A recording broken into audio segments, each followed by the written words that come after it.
Hello friends, let's enjoy study with Pawan channel में आपका स्वागत है।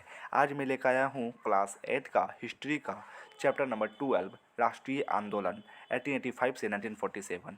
ये बहुत ही ज़्यादा इंपॉर्टेंट टॉपिक है किसी भी एग्ज़ाम के लिए। सबसे ज़्यादा प्रश्न इसी में से पूछा जाता है किसी भी एग्ज़ाम में। तो ये स्टार्ट करते हैं अपने इस वीडियो को। आज का ये वीडियो काफ़ी ज़्यादा इंपॉर्टेंट होने वाला है आप लोगों के लिए। इसमें पहला पॉइंट्स है कि 1878 में आर्म्स एक्ट पारित कर अंग्रेजों ने भारतीयों द्वारा अपने पास हथियार रखने का अधिकार छीन लिया था। उसी साल वर्नाकुलर प्रेस एक्ट के द्वारा भारतीयों प्रेस से सरकारी आलोचना का अधिकार भी छीन लिया गया था।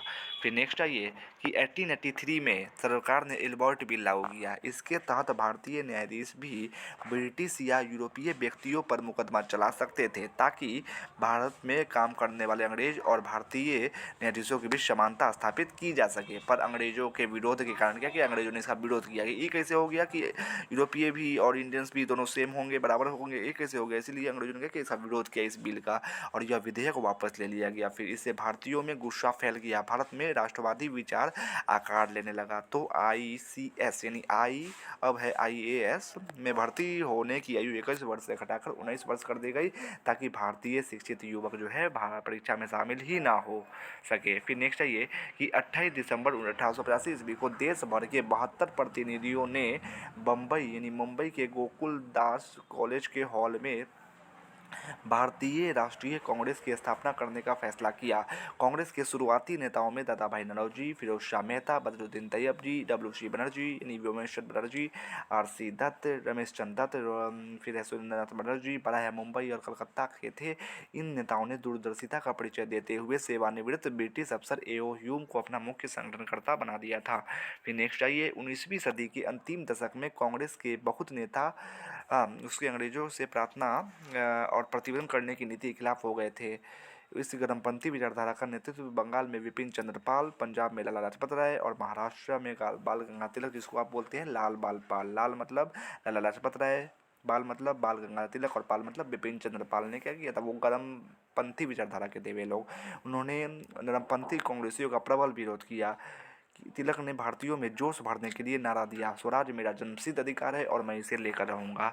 स्वराज मेरा जन्मसिद्ध अधिकार है और मैं इसे लेकर रहूँगा। किसने दिया था ये नारा? तो ये नारा ने जो है तिलक ने दिया था। फिर इसी बीच 1905 में क्या हुआ कि लॉर्ड कर्जन ने प्रशासनिक सुविधा के नाम पर क्या किया कि देश के सबसे बड़े प्रांत यानी बंगाल का विभाजन कर दिया। उस समय बंगाल के अंतर्गत बांग्लादेश, पश्चिम बंगाल, उड़ीसा, बिहार और झारखंड के राज्य थे। बंगाल के विभाजन से देश भर में गुस्से की लहर फैल गई। 16 अक्टूबर 1955 ईस्वी को समूचे बंगाल में शोक दिवस बनाया गया। तो शोक दिवस कब बनाया गया? तो 16 अक्टूबर 1905 ईस्वी को बनाया गया। वंदे मातरम का नारा भी गली गली में गूंजने लगा। फिर आइए नेक्स्ट पैराग्राफ पर चलते हैं। 1906 में क्या हुआ था कि ऑल इंडिया मुस्लिम लीग ने बंगाल विभाजन का समर्थन किया था। इससे देश में सांप्रदायिकता का बीज पड़ गया। नतीजतन क्या हुआ कि 1915 में हिंदू महासभा का भी गठन कर दिया गया। फिर है खुदीराम बोस ने मुजफ्फरपुर में जिला न्यायाधीश DH किंग्सफोर्ड पर बम फेंका, जो गलती से प्रिंगले कैनेडी की बगधी पर गिरा। कैनेडी की पत्नी और बेटी मारी गई। अंग्रेजों ने खुदीराम को कैद कर उन पर मुकदमा की चलाया और 11 अगस्त 1908 को उनको फांसी दे दी गई थी खुदीराम बोस को। और वो जो थे सबसे युवा जो फांसी के फंदे पर चढ़ने वाले आदमी थे। कौन? खुदीराम बोस, जो कि 18 वर्ष की आयु में ही फांसी पर चढ़ गए थे 11 अगस्त 1908 ईस्वी को। फिर दक्षिण अफ्रीका में सत्याग्रह का सफल प्रयोग करने के बाद महात्मा गांधी 1915 में भारत लौटे थे। ये क्या हुए? तो महात्मा गांधी 9 जनवरी 1915 को ही भारत लौटे थे। इसीलिए 9 जनवरी को हम लोग प्रवासी दिवस के नाम से भी बनाते हैं। फिर नेक्स्ट आइए 1918 में उन्होंने अहमदाबाद में मिल मजदूरों की हड़ताल का सफलतापूर्वक नेतृत्व किया था। उन्होंने किन्होंने? तो गांधी जी ने। फिर मार्च 1919 में अंग्रेजों ने रॉलेट एक्ट नामक कानून बनाया था, जिसमें संदेह के आधार पर पुलिस द्वारा किसी भी व्यक्ति को अनिश्चित का समय के लिए गिरफ्तार किया जा सकता था। रॉलेट एक्ट के विरोध में 6 अप्रैल 1919 ईस्वी को गांधी जी ने राष्ट्रीय अपमान दिवस मनाया। राष्ट्रव्यापी विरोध एवं प्रदर्शन हुए। 13 अप्रैल 1919 को वैसाखी का दिन था को बड़ी संख्या में लोग जालियांवाला बाग यानी अमृतसर में सभा कर रहे थे। तभी जनरल डायर ने निहत्थे भीड़ पर गोलियां चलवा कर जनसंहार करवा दिया। सैकड़ों लोग मारे गए, हजारों लोग घायल हुए। इस जनसंहार के विरोध में रविन्द्रनाथ टैगोर ने अपनी पीड़ा और गुस्सा जताते हुए नाइटहुड की उपाधि वो वापस लौटा दी, यानी गुरु की उपाधि जो थी वापस लौटा दी। फिर अगस्त 1920 में गांधी जी के नेतृत्व में असहयोग आंदोलन चलाया गया। गांधी जी ने केसरी हिंद एवं टैगोर ने नाइट की उपाधि त्याग दी थी। फिर 5 फरवरी 1922 ईस्वी को आंदोलनकारियों ने चौड़ी चौड़ा पुलिस थाना उत्तर प्रदेश पर हमला करके 22 पुलिस कर्मियों को जिंदा जला दिया। गांधी जी हिंसक आंदोलन के एकदम खिलाफ थे। 6 फरवरी 1922 को उन्होंने आंदोलन स्थगित करने की घोषणा कर दी। फिर अंग्रेजी प्रशासन ने लोगों को झंडा लेकर चलने से रोका, तो 13 अप्रैल 1923 ईस्वी में से झंडा सत्याग्रह शुरू हो गया। ठीक है, झंडा सत्याग्रह कब शुरू हुआ? तो 13 अप्रैल 1923 ईस्वी को झंडा सत्याग्रह शुरू होता है। यह आंदोलन 109 दिनों तक चला और 1560 सत्याग्रहियों को सजा हुई। फिर सरकार नरम हुई, लोगों को तिरंगा लेकर चलने की आज्ञा मिल गई। फिर 1923 में चित्तरंजन दास और मोतीलाल नेहरू ने स्वराज दल का गठन किया था। तो स्वराज दल का गठन किसने किया था? तो 1923 में चित्तरंजन दास और मोतीलाल नेहरू ने किया था। इस दशक के आखिर में कांग्रेस ने पूर्ण स्वराज का प्रस्ताव पारित किया। जवाहरलाल नेहरू की अध्यक्षता में 1929 में भारतीय पारित किए गए इस प्रस्ताव के आधार पर 26 जनवरी 1930 ईस्वी को पूरे देश में स्वतंत्रता दिवस मनाया गया। पूर्ण स्वराज की प्राप्ति के लिए गांधी जी ने 12 मार्च 1930 ईस्वी को साबरमती आश्रम से दांडी तक के लिए नमक कानून तोड़ने निकल पड़े। 240 किलोमीटर पैदल चलकर 6 अप्रैल 1930 को सार्वजनिक रूप से नमक बनाकर गांधी जी ने नमक कानून को तोड़ा। फिर भारतीय जनता के संघर्षों के आगे झुककर 1935 के गवर्नमेंट ऑफ इंडिया पैक्ट में भारत प्रांतीय स्वायत्तता का प्रावधान हुआ। प्रांतीय स्वायत्तता का प्रावधान हुआ था। 11 में से 7 प्रांतों में कांग्रेस की सरकार बनी थी। 1939 में दूसरा विश्व युद्ध छिड़ गया। कांग्रेस इस शर्त पर अंग्रेजों को युद्ध में सपोर्ट करने के लिए रेडी हो गई कि युद्ध के बाद जो है वे भारत छोड़ देंगे, और अंग्रेज लेकिन नहीं माने। विरोध में कांग्रेसी सरकार ने इस्तीफा दे दिया। फिर 1942 में गांधी जी ने अंग्रेजों भारत छोड़ो का नारा दिया था। पूरा देश विरोध की आग में सुलग उठा। हालांकि 8 अगस्त 1942 को गांधी जी ने अहिंसक संघर्ष का आह्वान किया था, पर अंग्रेजों ने गांधी जी सहित कांग्रेस के सभी वरिष्ठ नेताओं को जेल में डाल दिया। तब सारे देश की जनता आग बबूला हो भड़क उठी। 14 अगस्त 1947 को पाकिस्तान और 15 अगस्त 1947 को भारत स्वतंत्र घोषित कर दिया गया। देखिए कितनी क्वेश्चन निकल रहा है आप लोगों का, उसके बीच में बहुत सारे क्वेश्चन निकल रहे हैं जो एग्जाम में पूछ सकता है। फिर खलीफा किसे कहते हैं? तो मुसलमानों के धार्मिक और राजनीतिक रूप से प्रधान व्यक्ति को ही खलीफा कहा जाता है। फिर ये नीचे वस्तुनिष्ठ प्रश्न है, कुछ देखिए। कांग्रेस की स्थापना में किन तत्वों ने महत्वपूर्ण भूमिका नहीं निभाई थी? तो शुरुआती राजनीतिक संगठनों ने और अंग्रेजों का स्वच्छ प्रशासन ने भूमिका नहीं निभाई थी। दूसरा क्वेश्चन है, राष्ट्रीयता की भावना का विकास हुआ था? तो उपयुक्त दोनों के कारण। उपयुक्त दोनों के कारण क्या है? प्रशासनिक एवं न्यायिक एकरूपताकरण और संचार साधनों के विकास के कारण। फिर है ICS की परीक्षा में शामिल होने के लिए उम्र अवधि 21 वर्ष से घटाकर कितनी की गई थी? तो 19 वर्ष कर दी गई थी, ताकि इंडियंस जो है वो परीक्षा में बैठे ही ना। फिर समाचार पत्रों ने किन किन विचारों को लोकप्रिय बनाया था? तो क और ख दोनों को, प्रतिनिधित्वात्मक व्यवस्था को और स्वतंत्र एवं लोकतांत्रिक व्यवस्था को। फिर नेक्स्ट है ये 5वां, वर्नाकुलर प्रेस एक्ट के माध्यम से क्या किया गया? तो भारतीय भाषा के समाचार पत्रों पर प्रतिबंध लगा दिया गया था।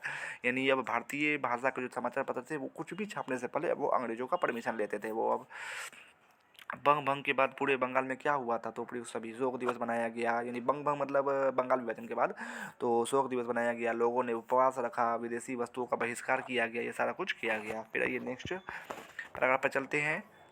7वां क्वेश्चन है, महात्मा गांधी ने भारत में सत्याग्रह का प्रथम प्रयोग कहाँ किया था? मोस्ट इंपोर्टेंट क्वेश्चन, चंपारण में किया था। चंपारण सत्याग्रह जिसको बोलते हैं आप। 1917 में रॉलेट एक्ट के विरोध में सभा कहाँ हो रही थी? तो रॉलेट एक्ट के विरोध में सभा जो है जालियांवाला बाग में हो रही थी, जो कि अमृतसर में है। फिर केसरी हिंद की उपाधि को किसने त्याग दिया? तो महात्मा गांधी ने त्याग दिया था। अच्छा, आप लोग ये कमेंट्स करना कि जमनालाल बजाज ने कौन सी उपाधि त्याग दी थी ये जालियांवाला बाग हत्याकांड के विरोध में? आप लोग कमेंट्स बॉक्स में जरूर बताना। करो या मरो का नारा गांधी जी ने दिया था भारत छोड़ो आंदोलन के दौरान। ठीक है, फिर आइए नीचे चलते हैं। प्रत्यक्ष कार्रवाई दिवस क्यों मनाया गया? तो उस कैबिनेट मिशन के कुछ सुझावों पर मुस्लिम लीग और कांग्रेस दोनों को आपत्ति थी। इन परिस्थितियों में अब देश के विभाजन को टाला नहीं जा सकता था। मुस्लिम लीग के पाकिस्तान की मांग के समर्थन में जनता से प्रत्यक्ष कार्रवाई दिवस 16 अगस्त 1946 को मानने का आह्वान किया गया था। फिर आइए नेक्स्ट चलते हैं नेक्स्ट पैराग्राफ पर। इधर कुछ नहीं है ज़्यादा इंपॉर्टेंट पॉइंट्स। आइए नीचे फिर वस्तुनिष्ठ प्रश्न। भारतीय राष्ट्रीय कांग्रेस की स्थापना कब हुई थी? तो 28 दिसंबर 1885 को हुई थी। और कहाँ हुई थी? आप लोग कमेंट्स बॉक्स में जरूर बताना कहाँ हुई थी कांग्रेस की स्थापना, भारतीय राष्ट्रीय कांग्रेस की स्थापना। फिर दूसरा क्वेश्चन, वर्नाकुलर प्रेस एक्ट कब पास हुआ था? तो वर्नाकुलर प्रेस एक्ट जो है 1878 में पास हुआ था। फिर कांग्रेस का मुख्य संगठनकर्ता किसे बनाया गया था?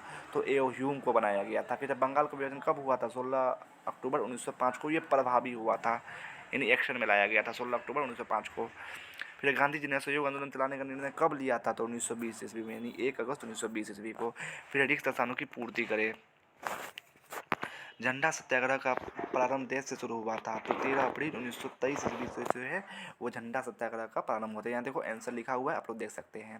दूसरा क्वेश्चन है, झंडा सत्याग्रह का आंदोलन डैश दिनों तक चला और डैश सत्याग्रह को सजाएं हुई?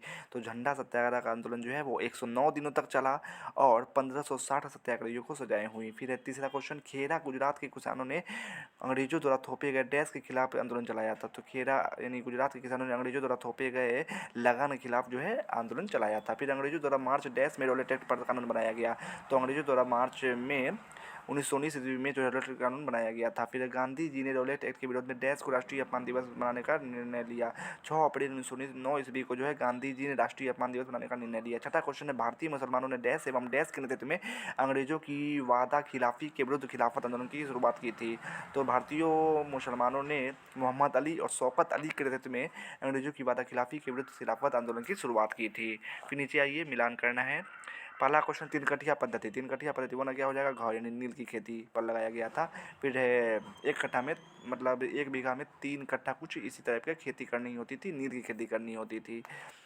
फिर है दूसरा है गांधी जी। गांधी जी का क्या हो जाएगा? सत्याग्रह चलाए थे इन्होंने, चंपारण सत्याग्रह 1917 में। फिर तिलक, तीन का क्या हो जाएगा? क यानी गर्मपंथी दल के थे ये तिलक। फिर इलबर्ट बिल, चार का क्या हो जाएगा? ख यानी लॉर्ड रिपन के समय में ये पारित हुआ था। ठीक है। फिर बंगाल विभाजन, पाँच का क्या हो जाएगा? पाँच का ग यानी लॉर्ड कर्जन, बंगाल विभाजन किए थे लॉर्ड कर्जन। फिर मुजफ्फरपुर बम कांड कब हुआ था? छः का च यानी खुदराम बोस ने किया था मुजफ्फरपुर बम कांड। तो वीडियो कैसा लगा कमेंट्स में ज़रूर बताइएगा। अगर अच्छा लगा हो तो प्लीज़ प्लीज़ प्लीज़ मेरे चैनल को सब्सक्राइब करें, शेयर करें, लाइक एंड कमेंट्स जरूर करें। बाकी मैं क्लास 6 के 7 का और 8 का भी बाकी सभी विषयों का प्लेलिस्ट बनाकर अपने channel let's enjoy study with Pawan पर डाल चुका हूँ, आप वहाँ जाकर देख सकते हैं। Thanks for watching and subscribe for more.